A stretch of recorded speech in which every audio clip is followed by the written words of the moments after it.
welcome back to another episode of the Filipino American Women Project, also known as TFAW Project for short. We have another special episode for Filipino American History Month.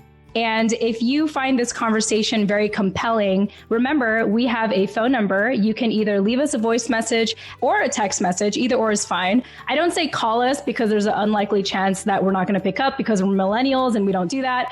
But you can leave us a voice message or a text at 415-484-TFAW, as in the Filipino American Woman, or the number is 8329. So once again, you can leave us a voice message or a text at our phone number, 415-484-8329. All right. Now let me go ahead and bring on my amazing co-host who actually is out of town right now, and we're kind of winging this as we go. So Nani Dominguez, welcome back.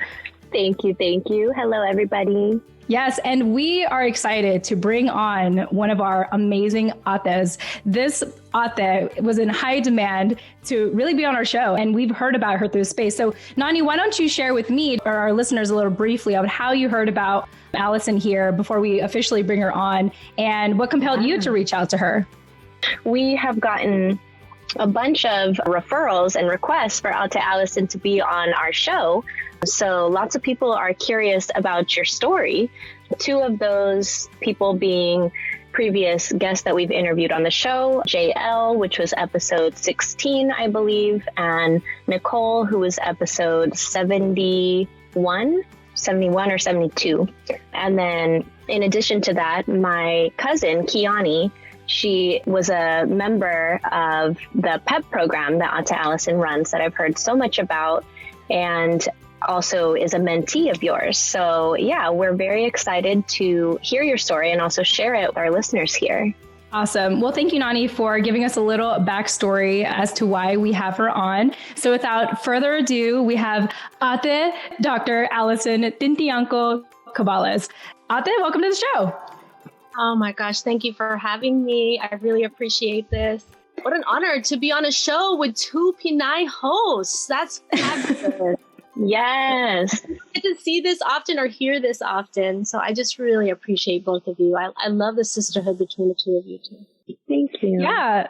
Thank you so much for saying that. Nani and myself, our backstory is, it actually happened really organically. I started this show, or at least the podcast version of it, just last summer of 2019. And about 6 episodes in, Nani reached out to me, and she didn't know how she wanted to get involved. She just wanted to. So I was like, why don't you co-host with me? And then we'll figure it out. And then here we are 70 plus episodes later. And it's just been an absolute pleasure having Nani. She's kind of like the person that's really good at paraphrasing what I'm trying to say. And especially this year, I have to give it to Nani for having spent most of the year actually doing her own research and studying more of her culture. So Nani, it's a pleasure to be on this journey with you and continue to interview incredible people such as Ate Allyson. Thank you. Yeah, no, the opportunity is mine, I guess. And I'm the grateful one, I feel like, to be here. So thank you for that. Yeah. Well, Ate Allyson, as Nani had alluded to, we are just extremely excited to chat with you today. And I just thought I'd start with an icebreaker question because, as you know, 2020 is a very interesting year. So how have you settled into the new normal if you kind of found your, order in chaos? How has that been for you? It's too bad people can't see my face. Settling in is not the way I would describe my life right now. This particular moment, I believe we're in a time of crisis. I'll just be real with you. Like, I don't feel settled. I feel the opposite of settled. These months that we've been in quarantine have just magnified what's happening in the world. It's actually been happening in the world. And I think we were sick before this pandemic. So I don't necessarily feel like I'm settled. I'm definitely trying to think about the notion of care, which means caring for myself and then caring for our communities, like in this current time of crisis, which in many ways allows me the opportunity to feel more connected to people. But settled, probably not. That's probably far from what I'm feeling right now. Yeah. Yeah, no, I mean, I love that you touched on the fact that I think that we have been sick for a while and we're just all, it's kind of like the cover is coming off now and we're seeing what that looks like, where before we were able to mask it with, you know, whatever we were running around doing. And now we're being forced to hold still in place and really confront those ugly monsters that are behind that cover. So yeah, I appreciate the transparency. I know that I think people are getting kind of complacent now in quarantine and starting to loosen up a little bit on the social distancing or quarantine in general. And, you know, I also understand that kind of impatience or whatever you want to call it, but we're still very much in an unsettling time right now. Yeah, I really like the word unsettle. I think that's a very honest and real way to describe right now. I feel like I should have rephrased the question. Maybe I should have said, how are you holding up? You know, and everything. But obviously you are here, you know, to have the conversation with us today. So, and I think that I have found that in this time, people are speaking up more than ever. And I'm really happy for that. And I'm happy that our podcast is kind of during a time where people want to be more vocal and want to share their story and everything. Speaking of which, I was watching a video where you were talking at TFCU here, TFCU Talk San Diego, Jose, and you were talking about ethnic studies. And the key thing I got from the video is that it's important to acknowledge our own narrative. And, you know, part of what we do here, Ape, is that it's all about amplifying our stories and amplifying our narratives and owning it. And in a way, it's upsetting to me that that's where we have to start, where some people have already owned their story and they've already been allowed or entitled to own their story. And for us as, you know, Philippine American people, like we have to go back and be like, you need to acknowledge your story. And so let's start with this, Allyson. I'm curious if you could start with sharing your story and how that led you to being an advocate for having people like us, acknowledge their own narratives and their own stories. Well, okay. Thank you for asking about my story. I think oftentimes we don't ask people about their story. We make a lot of assumptions about people. And I think especially in school and in education, lots of assumptions were made about me.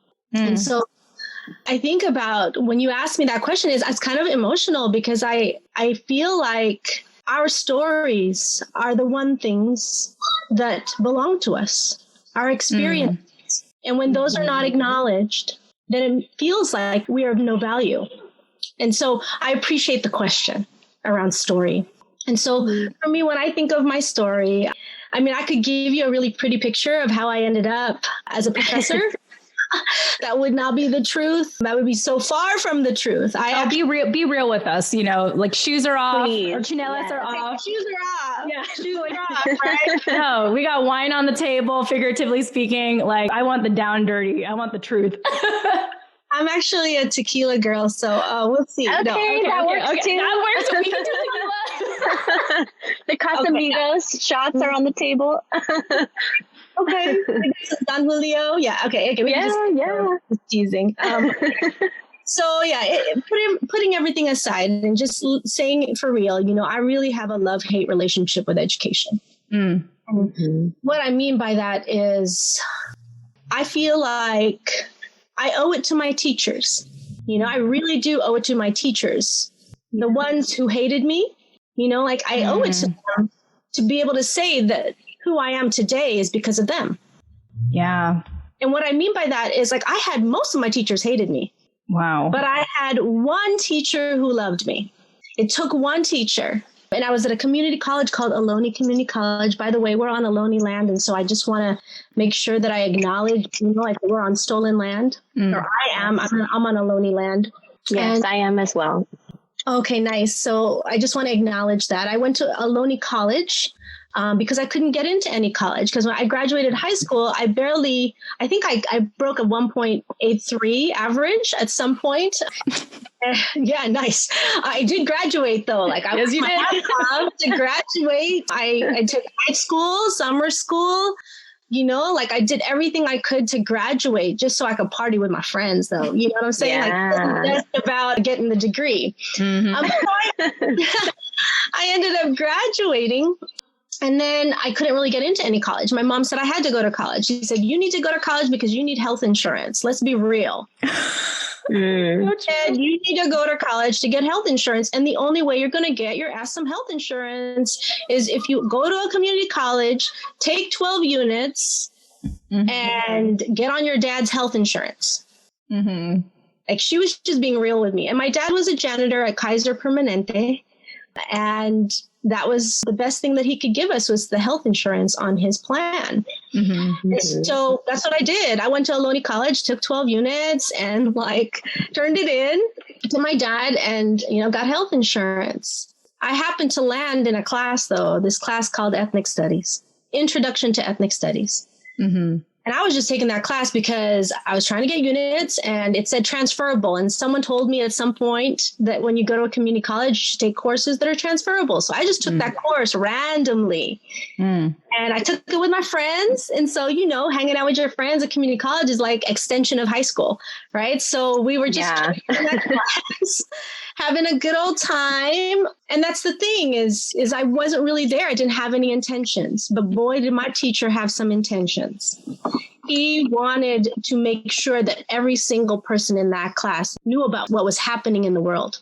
And so he was talking all kinds of crazy stuff. So this professor, his name was Ramon Quesada. He wanted to make sure that everyone in the class knew what was happening in the world. And he would ask us all kinds of questions, about what we understood about our lives. He asked questions about what we experienced and, how we understood the social politic of the world. And the thing is he asked this question and no one had ever really asked it of me. And he said, have you experienced racism? He was talking to me and the whole class, right? And of course I said no. I said no. I mean, this is in the late... because you couldn't recognize it. I couldn't recognize it. And also in the late 80s, we were just coming off the Reagan era. And we were like, we haven't experienced racism. You're supposed to, work your butt off and pick yourself up by your bootstraps. And that's how you're supposed to succeed. There was no excuses, right? And I always blamed myself for not doing well in school. I blamed everything on me. And actually, everybody blamed it on me, And so I felt like it was my fault.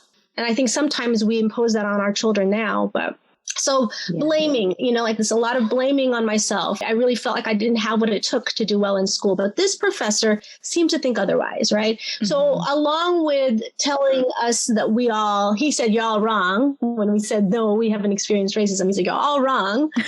And basically you have everybody who's a person of color in this class has experienced racism. And I was like, you just don't know it. Exactly. They start naming things, down to name calling or people underestimating you. And he started naming things that actually related to my life. And I was like, oh, I guess when people called me those really bad racial nicknames like bonsai or ching chong or all those things, that must have been racism. And I really didn't recognize it in those ways. Yeah, because it's so normalized, right? Super normalized. And it was kind of weird for someone to speak up during that time, it felt like. Right? So this is, again, it's the late 80s, and all kinds of stuff were happening. And I basically started to open up. My world started to open up because of this one professor.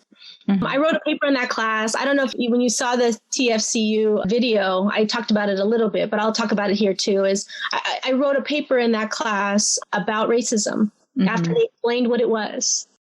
And a week after I turned it in, he said, okay, I need to talk to you. And I was like, oh, shit. Because anytime any teacher or administrator or anyone of authority said I needed to talk to you, I knew my shit was in trouble. Yeah, you're like, what did I do? I'm always doing something, right? I totally thought I was in trouble. And I waited till after class and, I'm shitting my pants the whole class period, right? And then I go up to him at the end and I'm like, okay, what did I do? And he was like, I need to give you something. So he pulled out of his bag. He's like, handed me this paper. It was my paper. And on the front of the paper, it had a big A on it. Wow. And I looked at it and I'm like, what's this? This is not mine. Right. Like I was so confused. And he was like, I just want to let you know that you wrote a good paper. Wow. And I was like, whoa, because I'd never even had a compliment about anything academic before. Mm-hmm. And I said, thank you. And he was like, okay, I need to talk to you about your future. And he said a few words to me. He said, you do know that you have the potential to succeed. Wow. And I said, what? And he's like, you have the potential to succeed. Mm-hmm. And I had never heard anything like that before. I had never had anyone have that much faith in me. I mean, I literally thought I was tanga most of my life, like, right. Like that I was an airhead, like, yeah, I really wasn't going to amount to anything, So to have a professor say you have the potential to succeed was the transformative moment of my entire career.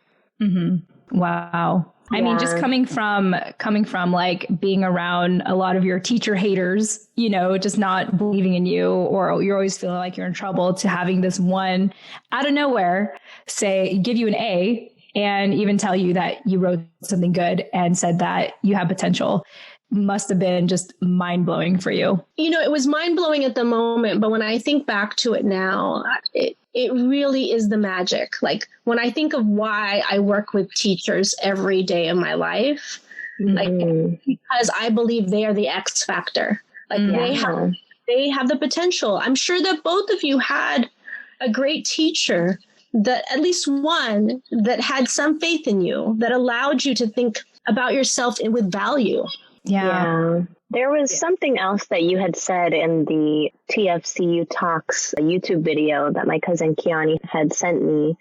And it was like, you never wanted to go to college. You didn't have big career aspirations. You were like, oh, when your teacher told you could really be somebody, you were like, oh, no, it's cool. Like, I'm cool with not being somebody. And that really, really resonated with me, because I feel like I have felt the same way throughout my life. And I didn't give school maybe enough of a chance as I should have. And, I definitely had teachers here and there that were like, hey, this is really good. Like, you should run with this. And that was always my response. Like, oh, no, it's okay. Because I'm so used to, in Filipino culture, it's not about, I feel like, at least my elders didn't encourage me to chase after my dreams, rather than fall in line and do what you're told and follow this path and become a doctor, become a lawyer. And if you're not going to do that, then marry one, And so that, I think, experience is something that I look at, you talking about, and I'm like, wow, if only I had someone like that in my life at that time, not that it's ever too late. It's never too late to dive into your strengths and figure out how to leverage them to your advantage. But I didn't have a mentor like that, and so I ended up not going to school. And what I do now is completely unrelated from what I had any interest in at that time. And it's just interesting to see, to look back on how things played out and just see why they went the way that they did, or how differently it could have gone if you just had one person to encourage you in that way. And outside of your family, there's really not a lot of opportunity for that if you don't go to school, or if you don't have teachers in your life like that to kind of pay attention to you. So I appreciate that story, because I think it's also really relatable, coming from a place where like, oh yeah, I see all this madness going on in the world, but like that doesn't apply to me. I haven't experienced that. I'm neither here nor there. When it's like, no, when you sit down and learn about what racism is, what sexism is, etc., it's like, oh, I see this everywhere I go, First off, Nani, I just want to say thank you for being vulnerable and sharing your part of the story, and I'm just going to let you know now, I'm down for you. If you ever need anything, I don't have to be formally your teacher to actually be someone who can be your cheerleader. Yes, you're a true ate, yes. That's why we call you out there from the beginning. We knew. I will say, if anyone ever asks me like what I know I'm good at is I'm a hella good cheerleader. Yeah, I will cheer you on, and if you ever need any support, say you want to go back to school, I don't know, I'll help you do that. And even if you don't, like if there's something that I can do to support you in your dreams, let me know. I mean, I feel like that's what I was put on this earth to do, and that's why I had the opportunity to have a great teacher encourage me so that I can do work like this and also be able to support other people like yourself. Absolutely. I appreciate that so much. Thank you. Yeah, well, you heard it here and it's recorded, so you can't take it back. No, I love that out there. Thank you so much. And also Nani for sharing your vulnerability as well. You know, when we talk about that one teacher that stood out to us, I never really thought about that, but I was really reflecting just now, like who, you know, maybe just a handful of teachers that I felt like were really advocates for me. But I think because of my own cultural upbringing of not asking, like not speaking out of line or not raising your hand, like, you know, kind of staying within the lines, it was always really difficult for me. I felt a sense of shame to actually reach out to my teachers. I remember I had one that I really liked in second grade, and it was kind of one of those things where it's like, she was a very proactive teacher and always reached out to me, and I really appreciated it. But I was always afraid to kind of return the favor and reach out to her. And then I think about in high school, I had this very committed track and field and cross country coach that was just so dedicated to our success. He wouldn't take no for an answer. He really taught me like some fundamental values of discipline and persistence and all of that. And then in college, shout out to Dr. Ray Monzon at San Diego State University. He's half Filipino and Hispanic, I believe, but he was he got a doctorate in psychology, and he dedicated a lot of his work to putting Filipinos in the bubble, in the bubble when you're filling out those forms of like demographics, and even like helping with stats for giving like Filipinos recognition or stats on like what it's like for them to transition from high school to college, for example, because in his study, he found that a lot of Filipinos were like A students in high school, but then once they get into college, they're like either college dropouts or they end up in academic probation or they take forever to finish college.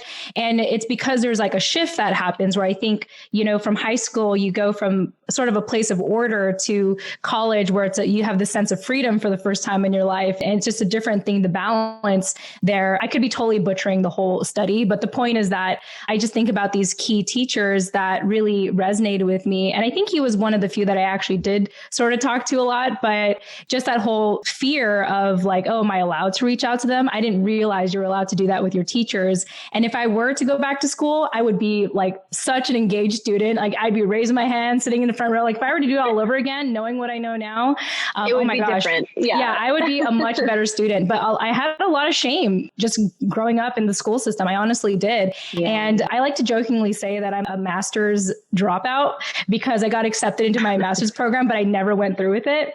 And I only did that because of just that stereotype that I felt like I needed to live up to, that I needed to be academically smart. So when I did get it, I was like, oh, cool, I'm capable of that. And then that's it. I just didn't go to school anymore. In 10 plus years later, here I am, and I'm doing just fine without a master's degree. But, anyway, that's just what I think about when I think about school and those key teachers that motivated me, or at least that believed in me and saw me.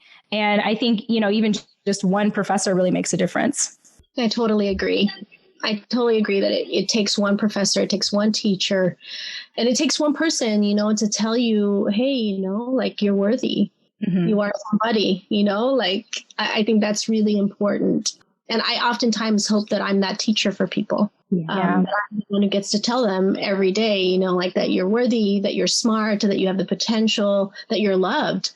Like a lot of my students trip out because like a week into the semester, here's this professor telling us that she loves us. What's that? And even more so on Zoom, like this year, like, the first day of class, I was like, I don't know if anyone said this to you during this week, but I'm going to tell you all I love you. Wow. I saw eyes kind of go, whoa, that's serious. But I do believe it. I believe people need to be loved. I believe the teachers need to love their students. I think some people don't believe that, and I'm okay with them not believing that, but I feel like it's important and it makes us effective if we can actually like see our students for their humanness and love their humanness. So yeah, absolutely. Ate, so, we talked about your background of not being the perfect student, and here you are with a PhD and you're teaching. Tell me about that journey. Like, how did you decide, like, yeah, school wasn't for me, and yet here you are in the school system? Like, how did you decide, and what was that journey like for you to be where you are today? Well, I will say that it was that one teacher. So all my teachers hated me except one, right? And I had one teacher who loved me. And he really, changed my life. His name was Ramon Quesada. But then from that point on, I sought out teachers and professors and community leaders who I knew would give me the same kind of love or support. And so that really was the way I ended up going from Ohlone College and transferring to a place called UC Berkeley. Some people may know that place. Woo, woo. Yes. Yes.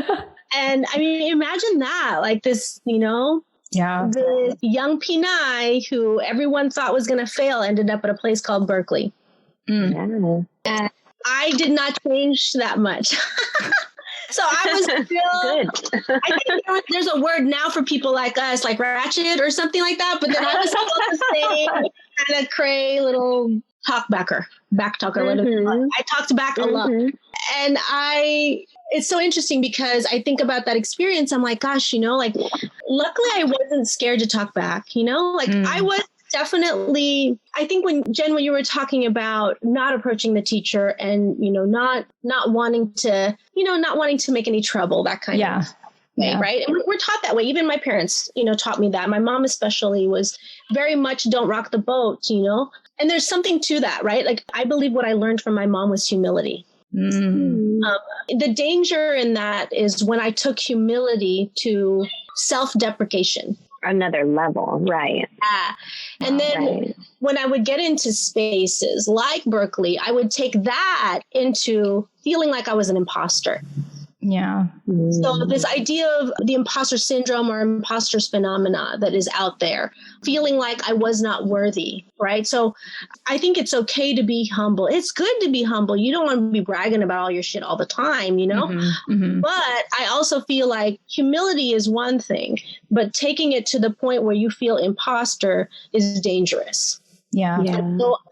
So I went through this whole journey. I ended up at UC Berkeley. I felt like I was an imposter, but you know what? I still went for it, right? And I was very loud and active. And at that point in my life, I was angry. I'm still angry, but at that point was the beginning of my anger towards systems that were oppressive. And so I got really involved in all kinds of things, especially the fight for ethnic studies. And I started that journey when I was at Ohlone in that ethnic studies class that I took. Fought for ethnic studies at Ohlone, and then fought for ethnic studies at UC Berkeley. And so, and that journey never ended. Like I'm still fighting for ethnic studies now. Yeah, it's really my life, and I went from Berkeley and surprised my family because I ended up being the keynote speaker for graduation. And my family was like, please don't say anything bad about us. I think they were just shocked, that I was up there. And then all of a sudden I was, the speaker, and I had done well enough in school to graduate from this place called UC Berkeley, which a lot of people assume is for the smart people. And I gained access. To an education that not too many people get the opportunity to have. Yeah. Yeah. So I worked a while before I decided to go on to graduate school. I was really encouraged by some graduate students. I had one specifically, Monty Fuse, African American graduate student in ethnic studies. And he was like, you need to go get a PhD. And I did not really know what that meant. Yeah. I was like, okay, I guess so, he's like, you can be a doctor of philosophy in ethnic studies. And I was like, okay. And I didn't really know what I was getting into, but I realized I wanted to do something. I wanted to change the systems of education that were oppressing me and oppressing people like. And so I went on to apply to PhD programs, got into the #1 education program in the nation, which was at UCLA. And so I went to UCLA to get a PhD in education, the first Pinay to finish her PhD in education at UCLA. Okay. Damn. So I'll be humble, but I'm also going to say that shit was hard. Yeah. You can you did that. Yeah. And I didn't really have too many examples on how to do that. Yeah. Right. So you were navigating that space on your own. Totally. But I luckily met this person. Her name was Dawn Mabalon, or Dawn Buholano Mabalon. And she was getting her master's, or she was working at UCLA and then eventually got her master's from UCLA in Asian American Studies. She became my lifeline some of you might know about her, but she was phenomenal in everything that she did. And so she ended up getting a master's in Asian American Studies. We ended up being roommates, which I totally, brag about, because living with Dawn meant we always ate good. Yeah. And we always life, and we always had a party going on, I love it. Yes. Yeah. So Dawn Mabalan, she was from Stockton. She was also a community college transfer. And we had so much in common, and we wanted to take on the world.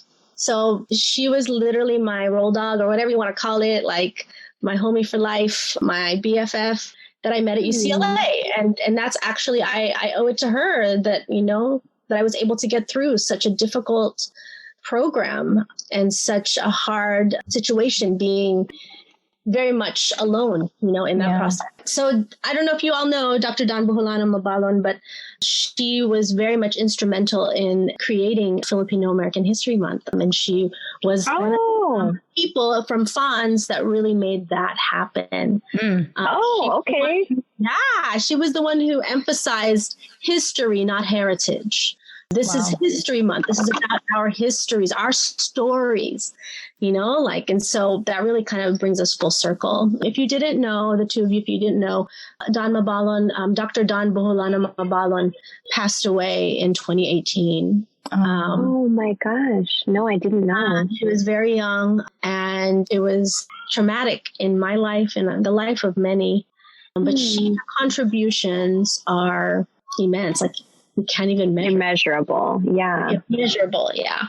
Her contributions were immeasurable. I'm currently working on writing her story, children's book, or a middle schooler book on Dawn's story. So that's hopefully going to come out in the next 5 years for young people to learn about Dawn and for us to remember her legacy. Wow, that's so beautiful. Like, how inspirational that you are taking that task on of writing a book about her life to educate people, since, she was gone too soon and we didn't get to know her for ourselves. I mean, I'm sure many people did, but for those of us who didn't. Yeah, I don't think of it as work. I think of it as, like in memory of her, and just giving back to her life that she's given so many. Yeah. I'm so sorry for your loss too.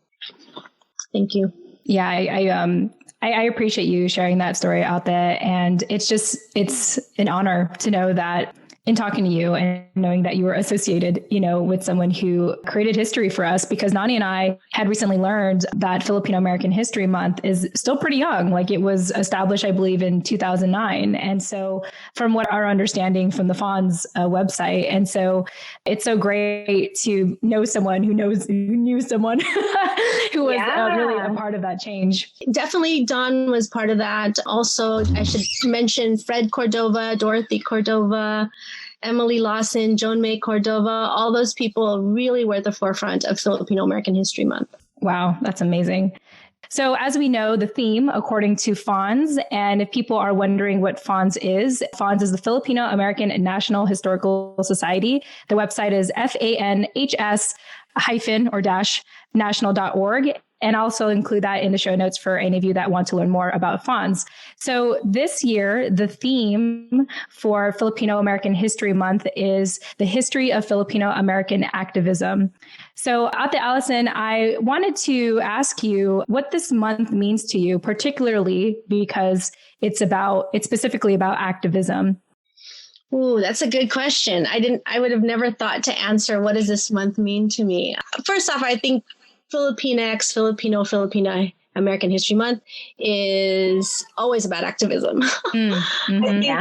This particular year, the emphasis is important because it means that we are saying that we have to be active in the world. We have to do what we say. Yeah. So I think it's really important to consider, like, if we're saying that this is a specific focus on activism this year, we also want to think deeply about our legacy of activism. Like, Filipinx, Filipinos, we're never silent.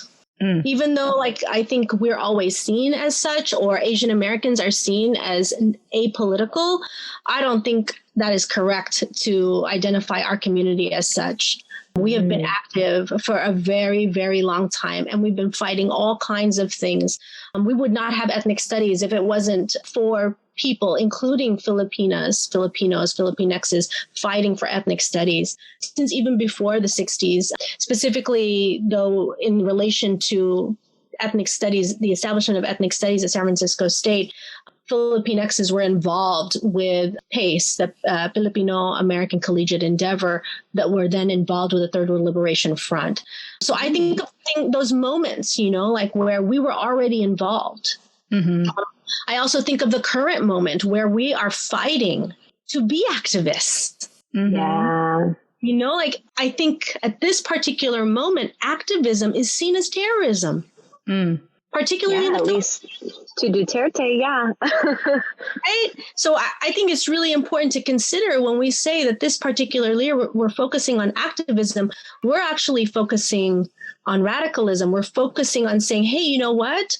You cannot keep us silent. We are going to be active. And even an anti-terror bill, which, is in many ways its own level of terrorism against activists. Yeah. And we need to think about that. People are fighting for liberation, and that's seen as terrorism. Yeah. Fighting for human rights is not terrorism. Exactly. And that's activism, right? And so activism is something that we need to celebrate. People also need to understand that it is dangerous and that danger is necessary. That we actually have to do something. We can't just be sitting around saying this is what we should do.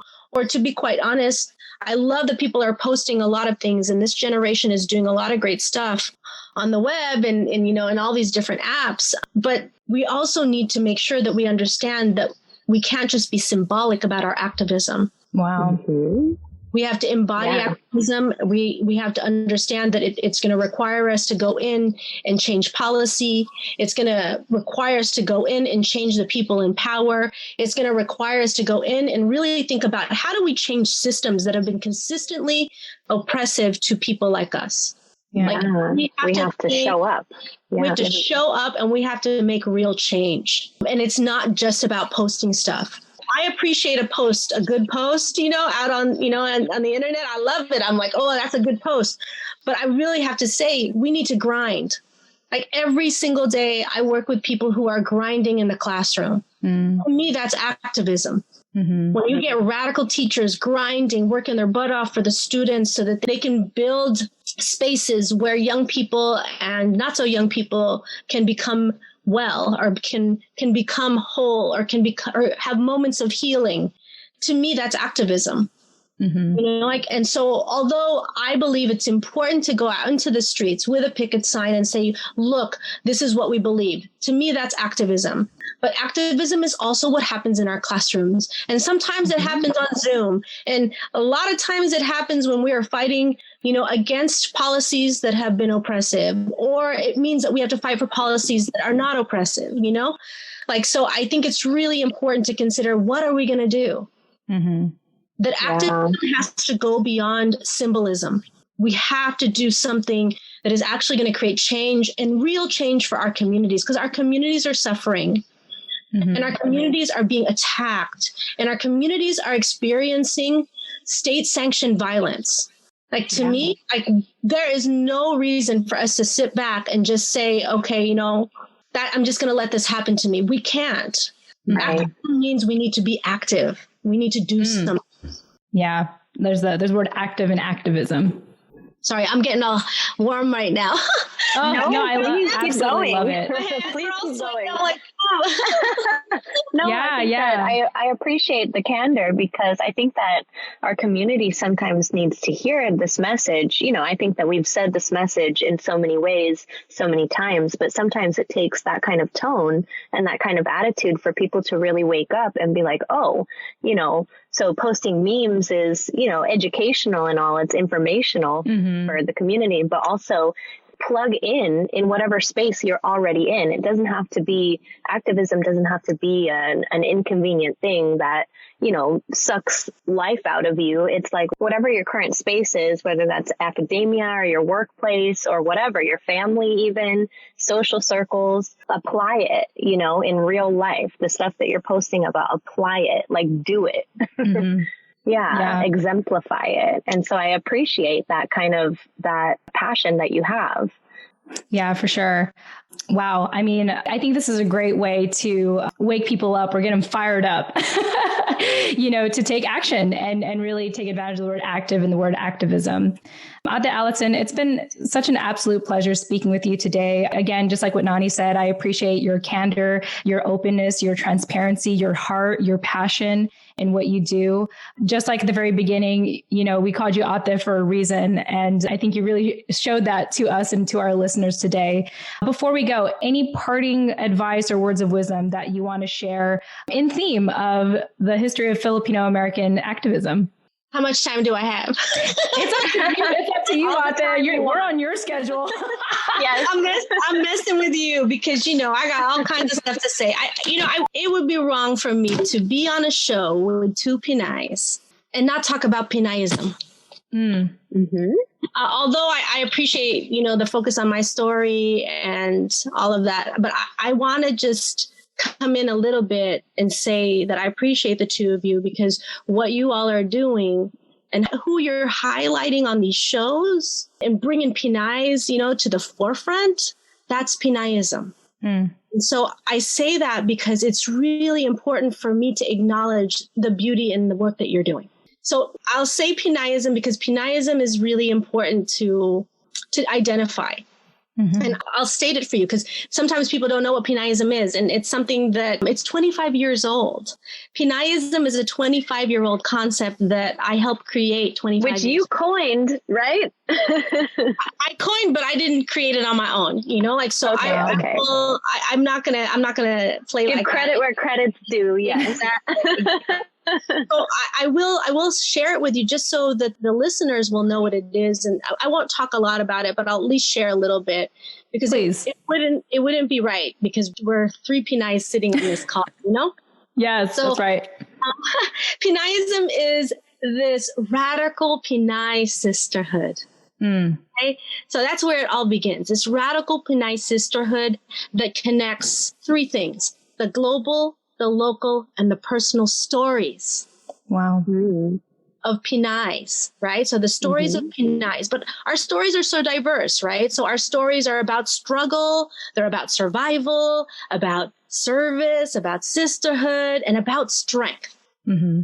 And so Pinayism is really about uplifting us mentally, physically, politically, and spiritually. And so I believe what you all are doing is Pinayism. Oh my gosh. This, to me, is really what you all have been doing for how many, I don't know, 80 something episodes already. Like, you've been doing this and you need to be complimented for this work. I love you both. Like, I really feel like it's so necessary to just pause and say, thank you. Thank you to both of you. What you're doing is a good thing. And I hope you know that it really means a lot that you brought me onto this show. And it means a lot that you're bringing on a lot of Pinays to this show, because basically you all are exemplifying Pinayism. So thank you. Oh my gosh, Nani, we got the Allyson approval, stamp of approval. I know. I have goosebumps. Thank you for that. No, we really appreciate that. Yeah, exactly. It's nice to be recognized, like what the work that we're doing. And we get a lot and we're absolutely appreciative of it, but we can never get enough of it. Every time, literally today before this conversation, I got a text message, Nani, from one of our listeners just expressing how grateful they are for the show because they are. I responded to it. Oh, good. Yeah. She's going through a hard time right now. And she says this show is really helping her. But thank you. We make it our job to help our fellow Pinays feel seen, heard, validated, loved. And it's absolutely so nice when it's reciprocated, when someone can turn around and say, thank you, for what you're doing. And it's not necessarily like a, egotistical thing. It's like, this is another affirmation that we're on the right track and we're doing the right thing for our community. So thank you so much for saying that out there. Before we go, tell people, how can they get a hold of you? How can they learn more about you and any other resources that you want to share with our listeners today? So you can reach me by going to Instagram, and I'm at Pinayism there. You can also go to my website, which is pinayism.com. And I'm also working directly with Community Responsive Education, or CRE. That website is communityresponsive.org. We're actually coming out with our podcast that's literally going to come out in a couple of weeks. And I hope you all listen in. It's really about wellness, about youth wellness and schools. And the podcast is called Drawing from the Well. Wow. Yay! More Pinay podcasts. Yes. That's like my dream for more Pinay podcasters. Like, I want to have like this community of Pinay podcasters where we like all like welcome each other on our shows and, just all these things. Take up space. Amazing. I'll be honest though, like this podcast is, in the first episode, I'm not even really on it. I think you hear me just a little bit, but it's a multiracial podcast, educators of color and youth, talking about experiences with schools, ethnic studies and wellness. Awesome. Beautiful. All right. Well, I think that wraps it up, y'all. Allyson, it's been an absolute pleasure having you on our show. Thank you again so much for your time and the work that you're doing today. And we're just so grateful to have you here. And we're excited that our lives have intertwined in a way. And I'm pretty sure this won't be the last conversation we'll be having together. Invite me back anytime. I'm down for you all. I love you both. I appreciate you. Awesome. We love you too. And we will definitely invite you back on the show. Yes, I love it. And Nani, thank you for co-hosting as always. I appreciate you. Yes, we appreciate you, Auntie Jen. Oh, thank you. Thank you. No, thank you so much for saying that. And again, to our listeners, if you have found this episode very compelling and engaging and you want to interact with us, remember, we do have a phone number. You can leave us a voice message or text at 415-484-8329, or you can, find out where you can find us on our socials on our website, tfawproject.com. That's TFAW With that said, thank you so much for joining us, and we'll chat with you in the next episode. Tune in next time. Bye.